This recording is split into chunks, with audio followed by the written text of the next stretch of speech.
Alhamdulillah, syukurillah, asyhadu an la ilaha illallah wahdahu la syarika lah, wa asyhadu anna Muhammadan abduhu wa rasuluh, la nabiyya wa la rasula ba'dah.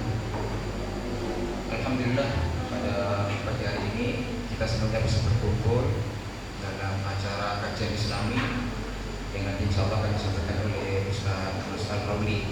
Mudah-mudahan kita kali ini dapat diridhoi Allah Subhanahu wa taala. Salawat dan salam mudah-mudahan dilimpahkan kepada Nabi Allah Muhammad sallallahu alaihi wasallam, dan mudah-mudahan kita mendapat syafaat dari beliau. Amin ya rabbal alamin. Bapak Ibu yang kami hormati, mohon maaf acaranya kami undur ya, dan kami undur pun akhirnya tidak molor karena tadi kami harus rapat dulu dengan Bapak Iban terkait dengan perpisahan ini.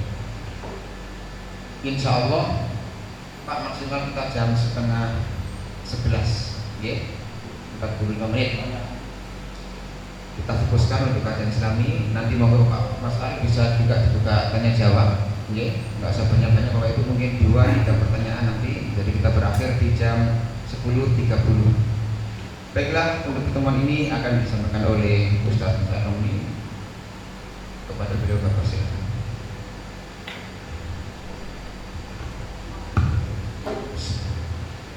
Assalamualaikum warahmatullahi wabarakatuh. Alhamdulillahi rabbil alamin, wassalawatu wassalamu ala asrofil mursalin Muhammadin sallallahu alaihi wasallam wa ala alihi wa sahbihi ajma'in alladhina saru fi nusratihi dinihi syairan khasisa wa ala atba'ihim alladhina warisuna ilmahum amma ba'du. Qala Allah ta'ala fil Qur'anil Karim, a'udzu billahi minasy syaithanir rajim. Ya ayyuhalladzina amanu taqullaha wal tanzur nafsum ma qaddamat lighad wattaqullaha innallaha khabirum bima ta'malun. Al-ayat. Shadaqallahul adzim.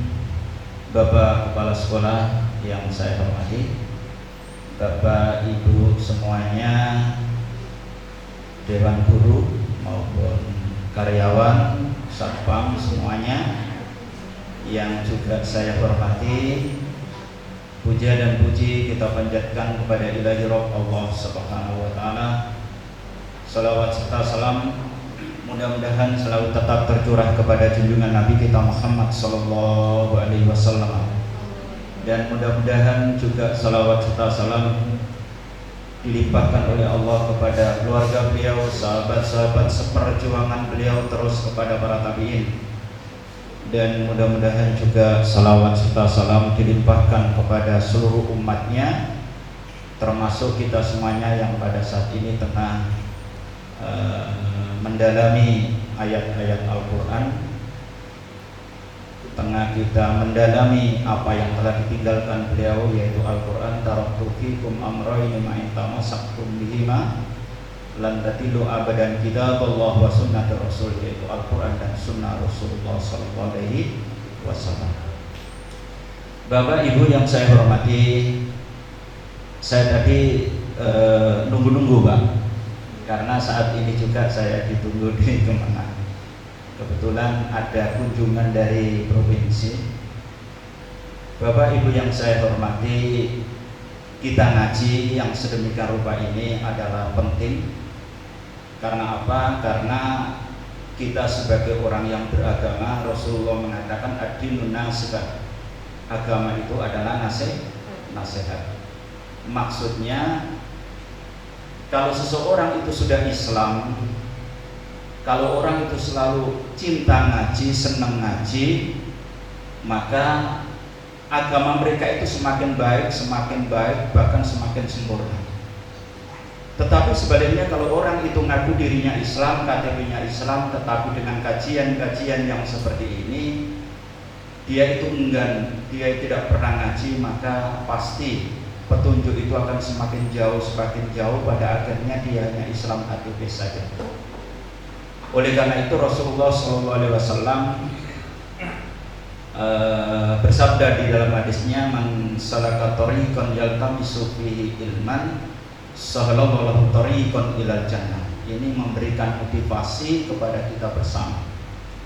Barang siapa yang berjalan dari rumahnya atau dari tempat kerjanya sekarang ini menuju ke masjid ini dalam rangka kita mendengarkan kajian yang seperti ini, maka sahalallahu lahu tariqan ilal jannah, orang itu akan dimudahkan oleh Allah masuk surga. Ini adalah pahala daripada orang ngaji itu. Sebab dengan ngaji ini kita pasti akan mendapatkan ilmu-ilmu dari Al-Quran maupun Sunnah Rasulullah SAW. Karena di dalam kita menggapai surga itu konsepnya, kuncinya ada dua, yaitu Al-Quran dan Sunnah Rasulullah SAW. Rasulullah SAW bersabda, tadi sudah saya sampaikan, taraktu fikum amrayni ma in tamassaktum bihima lan tadillu abadan. Ku tinggalkan dua perkara, wahai umatku, selama Anda berpegang keduanya, lan tadillu abadan, kamu tidak akan tersesat abadan, selama-lamanya, dari mulai dunia ini ilal akhirah nanti. Apa itu? Rasulullah mengatakan di dalam hadis yang sahih, kitab Allah yani Al-Quran wa sunnat Rasul, dan hadis Rasulullah SAW. Ini adalah rel kita. Ibarat kereta api itu dari Surabaya agar bisa sampai ke Jakarta itu harus berjalan di atas rel yang telah ada itu, yaitu dua. Kalau kita ingin lolos sampai nanti di akhirat, sampai nanti di surga, kuncinya adalah relnya adalah Al-Quran dan Sunnah Rasulullah SAW. Lan tadillu abadan, kamu tidak akan tersesat abadan, selama-lamanya. Apa itu kitab Allah yani Al-Quran yang tengah kita kaji saat ini, wa sunnah Rasul, dan hadis Rasulullah SAW. Oleh karena itu tidak ada istilah rugi kita mendengarkan kajian yang seperti ini.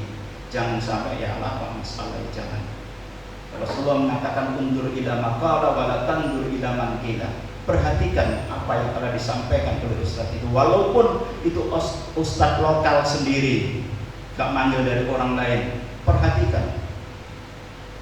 Ya, undur ila maqala wa la tandur ila man qila. Jangan kamu memperhatikan siapa yang menyampaikan, ya Allah betina berdoa masalah. Itu tidak boleh. Kita harus memperhatikan apa yang telah disampaikan itu. Kalau itu sudah qala Allah Ta'ala fil Qur'anil Karim wa qala Rasulullah SAW walau abdun, walaupun itu disampaikan seorang hamba. Seorang hamba itu adalah seorang budak. Seorang budak itu adalah manusia di zaman jahiliyah, tidak ada nilainya, diperjualbelikan seperti Bilal. Tetapi Bilal ini mampu menyampaikan Al-Quran, mampu menyampaikan hadis Rasulullah SAW. Kamu wajib sami'na wa ata'na. Kita harus mendengarkan. Kemudian yang kedua adalah taat. Allah tidak melihat itu seorang hamba, seorang budak, seorang raja, seorang pejabat, tidak. Tetapi Allah melihat manusia di atas planet bumi ini tidak lain adalah inna akramakum indallahi atqakum. Sesungguhnya orang yang paling mulia menurut penilaian Allah tidak lain adalah atqakum. Mana di antara kita yang lebih bertakwa kepada Allah Subhanahu wa ta'ala.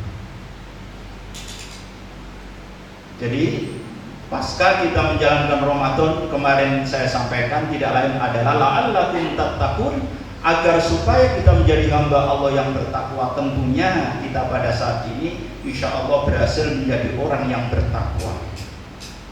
Insya Allah orang yang bertakwa itu, predikat takwa itu inna akramakum indallahi atqakum. Orang yang paling mulia bukan karena jabatan, pangkat dan lain sebagainya, tetapi Allah melihat hambanya itu atqakum, mana di antara kita yang lebih bertakwa kepada Allah Subhanahu wa ta'ala.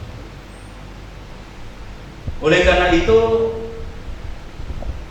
kita semuanya sebagai hamba Allah yang beriman, tentu setelah di TC oleh Allah selama 1 bulan, tentu keimanan dan ketakwaan kita semakin baik, semakin meningkat. Jangan sampai pasca Ramadan justru malah loyo di dalam kita melaksanakan aktivitas ibadah, jangan. Karena tujuan takwa itu la'allakum tattaqun, agar supaya kita menjadi hamba Allah yang bertakwa kepada Allah Subhanahu wa taala. Kemudian yang kedua, Rasulullah SAW bersabda di dalam hadisnya, man kharaja fi thalabul ilmi wa huwa fi sabilillahi hatta yarja. Saya kira kita sudah hafal di luar kepala. Man sensapane wong kharaja kang wis metu teko omahe, kalau diartikan bahasa pondok itu kan gitu. Kharaja itu kan bentuk lampu fi'il madhi yakhruju kharjan wa kharijun wa makhrujun. Ukhruj la takhruj makhrujun mikhrajun. Kharaja itu bentuk lampu fi'il madhi. Man sensapane wong barang siapa kharaja yang sudah keluar dari rumahnya, terbukti kita duduk di sini dalam rangka fi thalabul ilmi, dalam rangka ngaji, mendengarkan kajian yang seperti ini, apalagi yang telah disampaikan oleh Ustadz itu kebetulan saya adalah Al-Quran yang saya sampaikan dan Al-Hadis. Kalau sudah Al-Quran itu disampaikan oleh Ustadz itu, maka itulah materi yang terbaik. Khairukum man ta'allamal Quran wa sebaik-baik orang belajar ngaji adalah ngaji Al-Quran.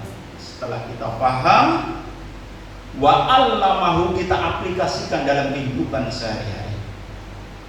Kita ngaji Al-Quran, ibu-ibu, bapak-bapak, alif, lam, mim, itu per huruf pahalanya berapa? 10. Kalau alif, lam, mim berarti 3, berarti 10 kali 3, 30 pahala. Inilah kemuliaan daripada Al-Quran. Rasulullah SAW mengatakan, orang itu dari rumah berangkat ke majelis taklim, Quran ini belum dikaji, ditaruh di samping, di bawah ini, orang ini sama dengan liwaul Islam, membawa syiar Islam, membawa bendera Islam. Inilah Al-Quran. Oleh karena itu, Quran ini nanti apabila kita mati nanti menghadap kepada Allah, dan Al-Quran ini bisa berbicara dan bisa menjadi pembela kita di hadapan Allah Subhanahu wa ta'ala.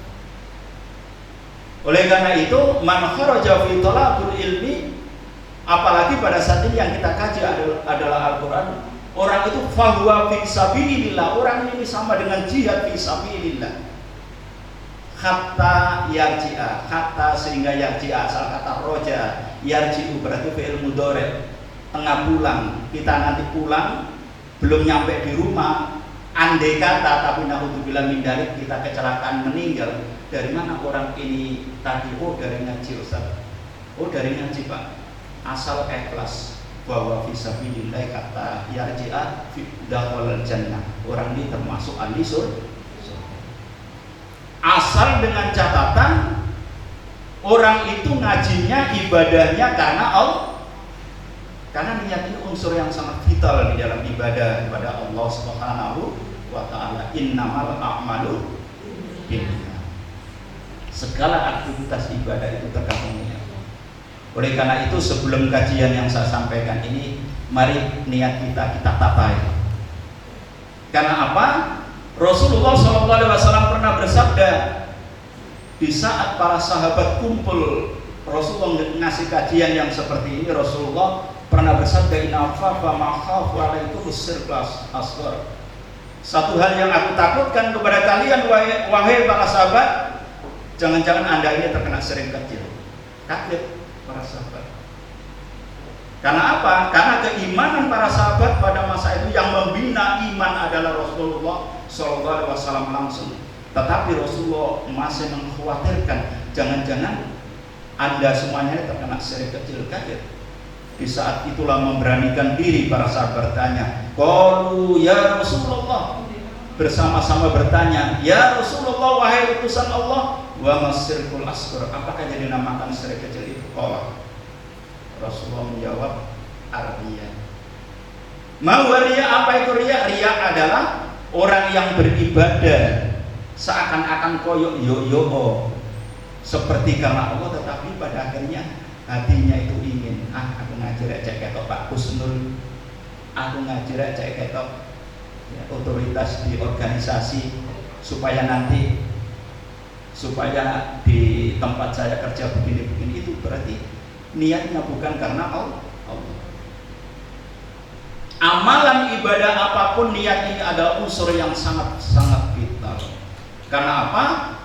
Karena ini adalah termasuk syirkul asghar. Jikalau orang itu niatnya bukan karena Allah, orang ini nanti mati menghadap Allah, idza jaza'an nasu bi a'malihim, menuntut pahala kepada Allah. Ya Allah, saya dulu ahli ibadah. Ya Allah, saya dulu ahli infak, sedekah dan seterusnya. Karena Allah itu alimum bidzatis sudur, Maha mengetahui apa yang ada di dalam hati. Allah Subhanahu wa taala mengusir orang ini, idhabu ilal ladzina kuntum ta'auna fid dunya. Pergilah kamu kepada siapa kamu dulu beribadah ingin dilihat atau ingin dipuji. Hal tajiduna indahum jazaan, apakah kamu mendapatkan pahala di sisi mereka atau tidak? Apakah manusia bisa ngasih pahala? Tidak mungkin, karena surga neraka itu milik Allah. Pada akhirnya orang ini yang ahli ibadah bukan malah masuk surga karena mereka ini ibadahnya bukan karena Allah. Hal tajiduna indahum jazaan, apakah kamu mendapatkan pahala di sisi mereka atau tidak? Pada akhirnya orang ini masuk ke dalam neraka Allah Subhanahu wa ta'ala. Nah, nanti di akhirat itu manusia itu ada 3 ini. Satu adalah orang yang beruntung. Mahwa orang beruntung itu?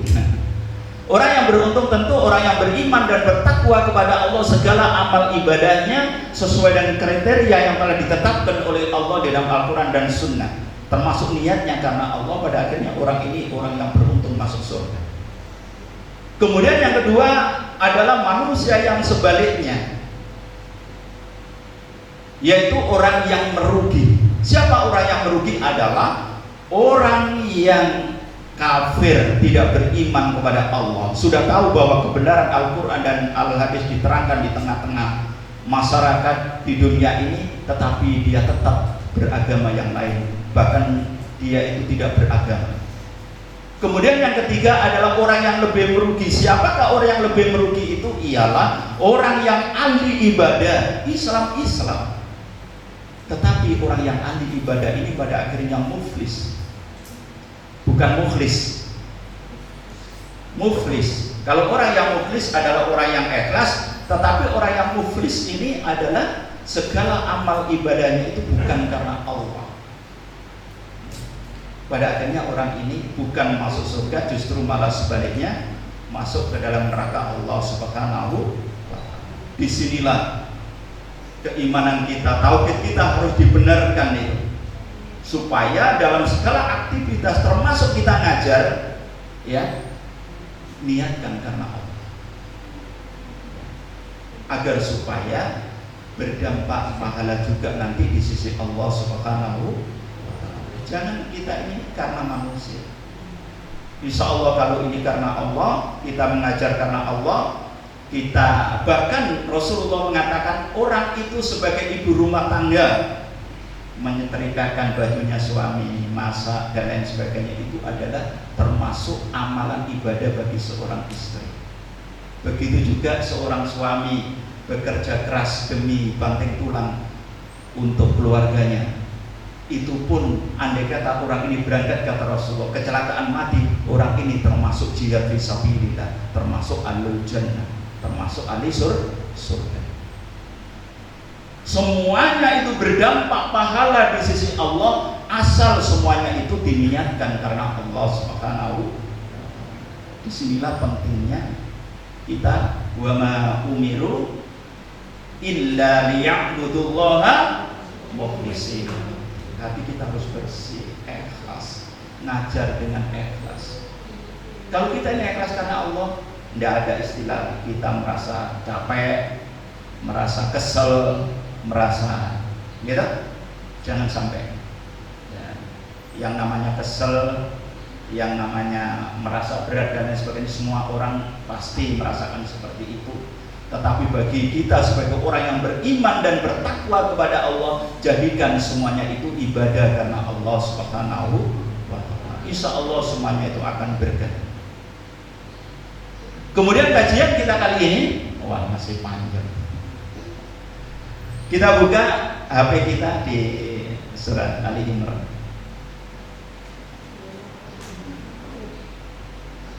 Ayat ini sering, saya kira ini umum, sering disampaikan oleh Pak Ustaz. Surat Ali Imran 130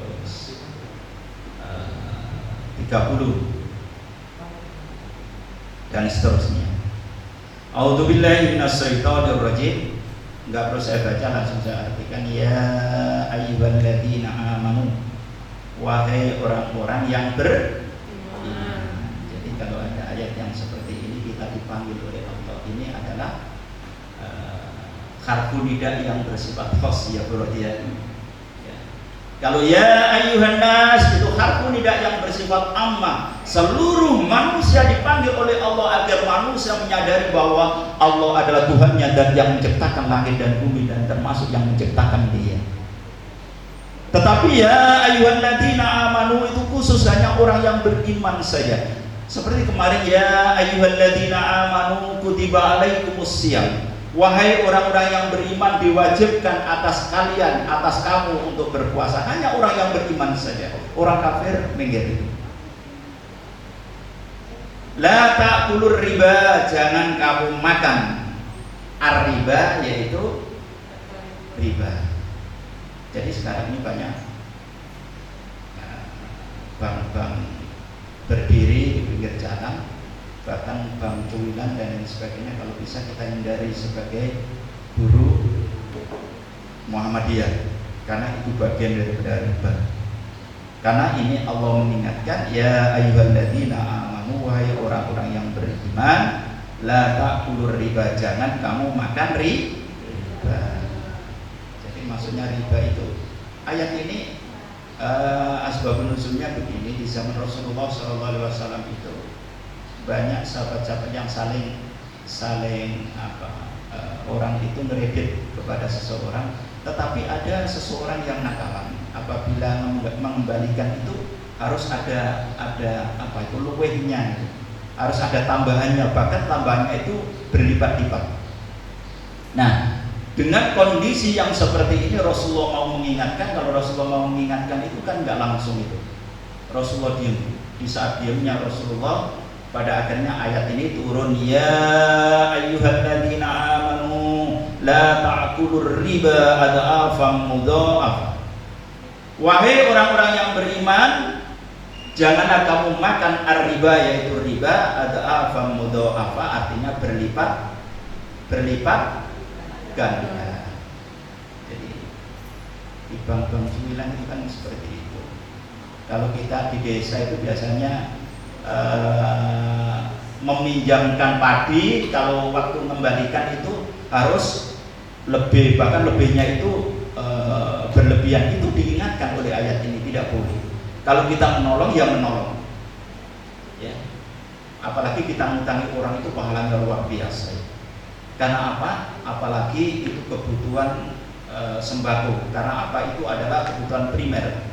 Kadang-kadang ada tetangga kita itu makan, kadang-kadang besoknya sudah nggak punya beras. Ya, kita sebagai pelajar, sebagai guru Muhammadiyah, kita harus jadi pahlawan di situ.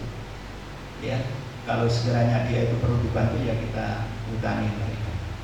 Sekiranya dia itu bisa nyaur, jangan sampai ada embel-embel. Itu adalah diingatkan oleh ayat ini.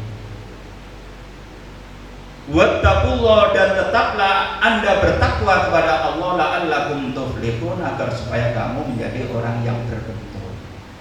Jadi takwa itu kemarin saya terangkan asal kata ittaqa, yang tadi berhati-hati. Orang yang bertakwa itu adalah berhati-hati dan waspada.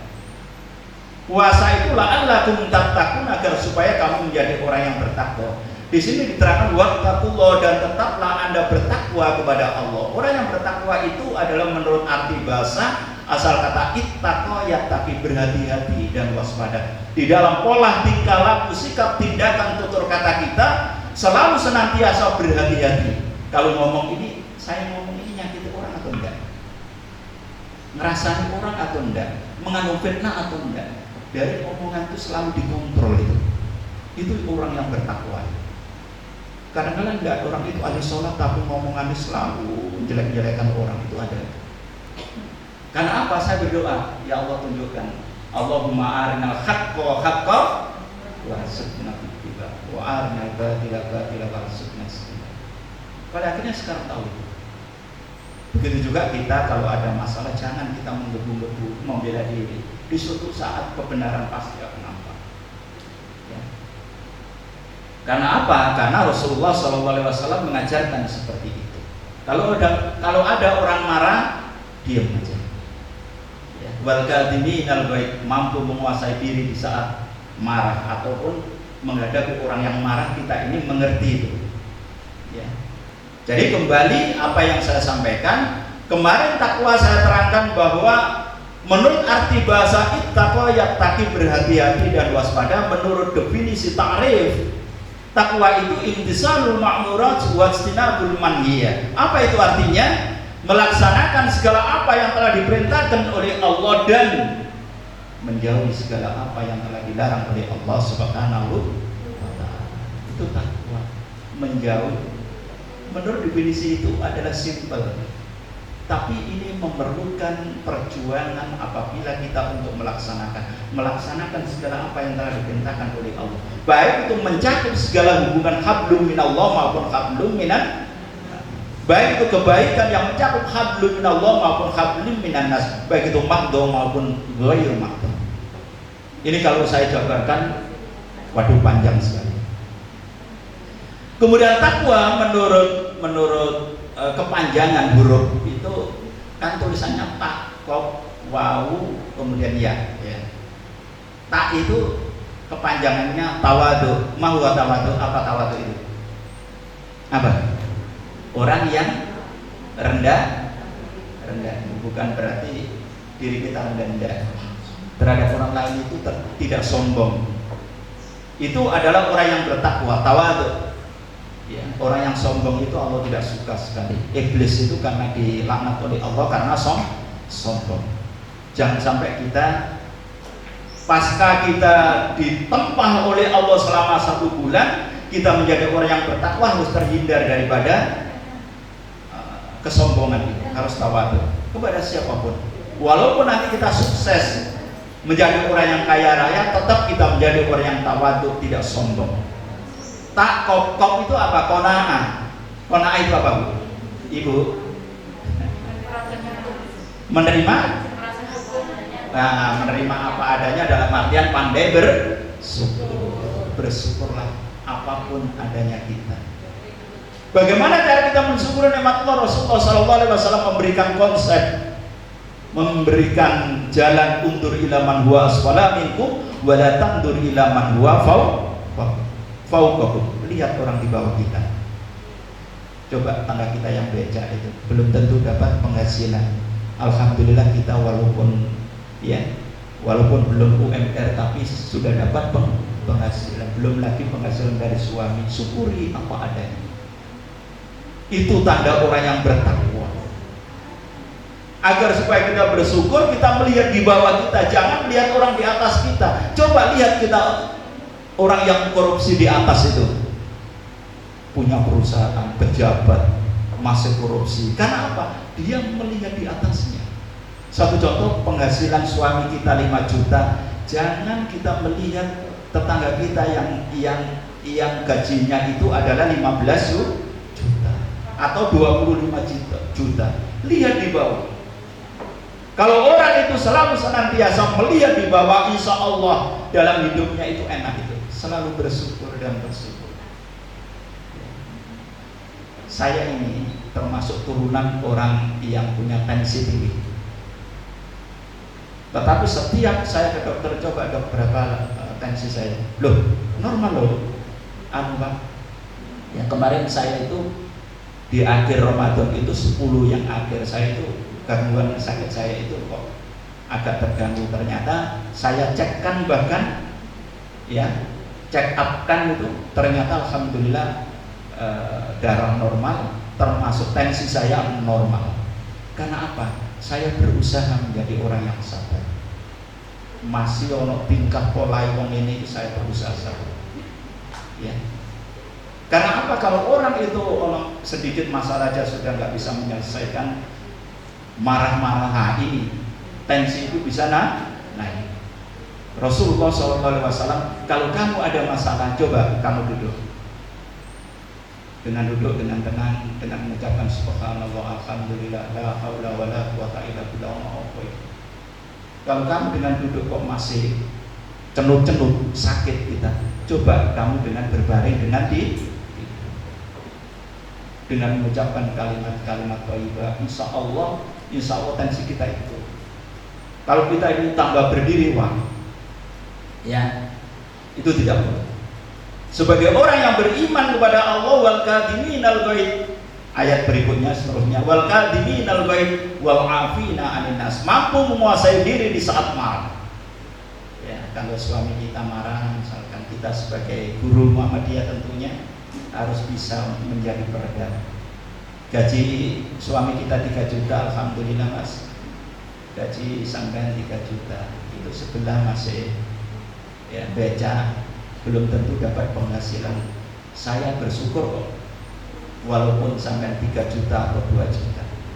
Sehingga suami itu termotivasi dengan kalimat-kalimat seorang istri yang solihah seperti kita semuanya. Jangan suami punya penghasilan 10 juta, ya melihat itu mas, saya gaji ini kurang 10 juta, sampai kebiayaan jadi 10 juta. Wah, ya, suami pada akhirnya apa? Ya caranya aku bisa banyak, bisa korupsi. Karena apa? Termotivasi kalimat dari istrinya. Seorang istri yang solihah selalu memberikan problem solving apabila masalah yang ada di dalam rumah tangga itu, atau sebaliknya suami menjadi problem solving apabila ada masalah di dalam rumah tangga. Pasti rumah tangga itu tercipta seperti apa yang telah dikatakan oleh Rasulullah SAW, baiti jannati, rumahku adalah surga. Kedamaian tercipta di sana. Walaupun nggak kaya, ya dah, selalu sendak gurau terhadap istri, begitu juga sebaliknya. Diajak berjamaah bersama, diajak ngaji bersama, subhanallah. Ya. Inilah Rasulullah SAW. Padahal Rasulullah SAW itu dalam segi urusan sembako sering kekurangan. Rasulullah itu kalau paginya, wahai Aisyah, saya baca di dalam hadis itu, apakah ada makanan? Waduh ya Rasulullah, kandung kita habis, uang kita habis, sehingga saya nggak bisa masak sama sekali. Apa Rasulullah yang dikatakan? Ya wis, dari pagi tadi saya belum makan, belum minum, kalau begitu aku tak puasa. Tetapi apa yang terjadi? Rasulullah SAW selalu mengatakan baiti jannati, rumahku adalah surga. Padahal kehidupan Rasulullah dalam urusan sembako saja sering kekurangan. Bahkan rumah Rasulullah kan nempel itu di rumah, di masjid itu. Tetapi Rasulullah mengatakan baiti jannati, rumahku adalah surga. Karena apa? Nilai-nilai Al-Quran dan Al-Hadis. Al-Quran berlaku di dalam rumah tangga Rasulullah SAW. Katanya orang Madura mengatakan the concept in Al-Quran very complete. Al-yawma akmaltu lakum dinakum wa atmamtu alaikum nikmati wa raditu lakumul Islam madinah. Kalau kita mencari orang yang ahli psikologi manapun, Quran gudangnya. Manajerial apapun, Al-Quran gudangnya. Dari mulai Nabi Adam sampai ditutup Nabi Muhammad, semua nabi tidak ada yang sekolah seperti kita. Tetapi para nabi itu selalu bisa memecahkan masalah dalam situasi ruwetnya bagaimanapun. Termasuk Rasulullah SAW, konsepnya tidak lain adalah wa innaka khuluqul Quran. Akhlak Rasulullah, perilaku Rasulullah tidak lain adalah Al-Quran. The concept in Al-Quran very complete, all access in the Al-Quran. Jadi konsep yang ada di dalam Al-Quran ini komplit, semuanya mengajarkan kepada kita. Makanya kalau orang itu mengerti arti daripada Al-Quran itu sangat dewasa. Para kiai dulu itu sekolahnya SD, tetapi ilmunya luar biasa. Ya. Pak Hamid tahu di Pasuruan almarhum itu adalah orang yang benar-benar, kalau kata orang dulu itu waliullah, kekasih Allah. Orang mau mau datang itu diajak ngomong salaman begini, ngomong seperempat jam sudah tahu. Oh kamu itu biasanya begini, bakatmu itu ini itu cocok. Karena apa? Karena Pak Yai Khatib itu mengerti Al-Quran. Makanya jangan coba-coba kita ini ngelicap, di hadapan para kiai, para ulama. Karena apa? Al-ulama warisatul anbiya. Para ulama, para ustadz itu termasuk aku senul ini warisatul anbiya. Pewaris para nabi. Nek wani ambek ustadz nyelutak dalam bahasa Jawa itu. Berarti orang ini udah akhlaknya itu sudah jatuh itu. Karena apa? Karena orang yang ngerti Al-Quran, isi daripada Al-Quran mengerti perilaku kita semua, termasuk utamanya perilaku dirinya sendiri, selalu mengeterapkan di masyarakat itu bagaimana. Nah waktunya hanya berapa ayat ya? Kalau saya ngaji satu ayat itu memang kadang-kadang 1 jam gitu. Mudah-mudahan apa yang saya sampaikan insya Allah walaupun singkat mudah-mudahan bermanfaat, dan saya mohon maaf barangkali ada kekurangan. Nasrul minallah wa fathun qarib. Assalamualaikum warahmatullahi wabarakatuh. Waalaikumsalam warahmatullahi wabarakatuh. Jazakumullah khairan jazaa. Terima kasih atas tausiah yang telah disampaikan kepada kita semuanya. Bapak Ibu yang kami hormati, bisa saya simpulkan di sini, untuk meraih kebahagiaan dunia kita harus memahami Al-Quran, memahami Al-Hadis atau Sunnah, kemudian diaplikasikan, gitu Pak ya. Dengan syarat ikhlas karena Allah Subhanahu Wa Taala. Kalau kita paham Al-Quran, paham hadis, tapi kemudian diamalkan tapi bukan karena Allah, maka ini tidak bisa menjadikan kita bahagia. Kenapa? Karena nanti di ujung-ujungnya kita akan menjadi orang yang moveless, gitu ya, orang yang rugi, gitu ya. Ya, apa gunanya kalau kita belajar tentang tapi amalan kita, niat kita bukan karena Allah Subhanahu Wa Taala. Bapak Ibu yang kami hormati, mudah-mudahan kurang lebih 45 menit yang telah disampaikan oleh Pak Mas tadi bisa menjadi motivasi penggerak bagi kita, bagi kehidupan kita, supaya kita lebih dalam lagi mendalami, memahami, menghayati Al-Quran dan As-Sunnah, dan kemudian kita aplikasi dengan kehidupan sehari-hari. Dan jangan lupa ikhlas karena Allah Subhanahu Wa Taala. Baik, terima kasih Mas Al. Ya, terima kasih. Habis ini udah kita selesaikan acara kajian Islami. Tadi kan maunya saya ada pertanyaan, karena orang juga sudah undur diri karena ada acara cepat, ya kita cukupkan sekian, gitu ya. Bapak Ibu yang kami hormati, demikian kajian Islami pada hari ini. Kalau ada pertanyaan monggo nanti bisa ditanyakan ke Pak Mas Al setelah acara ini, gitu ya. Kita tutup dengan bacaan doa kafaratul majelis. Subhanallah wa bihamdik, asyhadu an la ilaha illa anta, astaghfiruka wa atubu ilaik. Mohon maaf, saya akhiri. Assalamualaikum warahmatullahi wabarakatuh.